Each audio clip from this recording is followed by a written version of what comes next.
ikut ni pengarah. Apa lah? Saya datang nak bincang pasal proposal saya. Apa yang saya alami lah. Saya rasa macam ni kan, apa saya rasa kita, saya tak tengok, cuma saya nak tahu awak datang ni sebenarnya untuk apa? Tentang saya belum clear lagi segi tajuk yang sesuai. Tapi kalau saya pun sebenarnya saya minat juga untuk, saya fikir nak buat tentang sesuatu tentang tekanan akademik pelajar ni. Tekanan akademik. Tekanan akademik pelajar tu, tapi kalau saya tak pasti lagi tajuk tu sesuai ke tidak. Awak buat pembacaan tak sebelum awak datang jumpa saya? Adalah saya buat juga sikit-sikit tu. Tapi semua saya takut. Cuba beri makna kat saya, apa awak nampak tekanan? Tekanan tu itulah saya pun tak pasti lagi. Cuma saya tak pasti lagi saya nak teruskan pada tajuk ni tu. Saya tak pasti tajuk ni sesuai dengan awak tadi. Saya nampak awak datang ni pun tak sedia ni.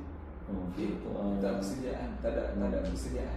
Saya rasa tak ada awak, saya tahu motivasi pun saya tak pasti macam mana. Jadi saya rasa awak balik dulu, cuba baca balik. Cuba ni balik. Saya rasa awak pun dah masa panjang kan, dulu dah pernah buat degree dulu. Degree kan. Dan saya rasa awak dah biasa.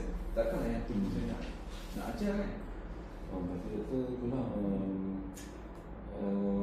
doktor rasa tajuk yang lebih baik macam mana?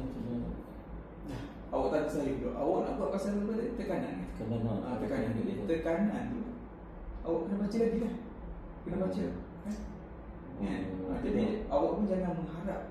Maksudnya datang sini saya tengok pun macam tu, tak boleh harap satu batu kat saya. Tapi doktor saya mesti nak dapatkan panduan awal lah daripada doktor kan. Ini macam ni lah, awak pergi tanya kawan awak ataupun yang pernah senior yang pernah buat tu, tengok macam mana dia buat ni. Sebab saya rasa saya pun bila datang ni tanpa ada kesediaan buku dan sebagainya, saya rasa sampai saya tak tahu setakat mana awak akan dapat buku proposal. Apatah lagi proposal, apatah lagi nak viva, nak konkur. Datang tu ialah bagi yang betul-betul komprehensif. Saya nampak ni kurang komprehensif. Kalau macam tu tak perlu dah masih banyak lah. Awak balik, awak bincang balik apa dengan kawan-kawan. Sembang dengan dia. Mungkin dia ada sesuatu nak dimaklumkan. Jadi awak belajar dari sebelum datang dia minggu saya. Boleh?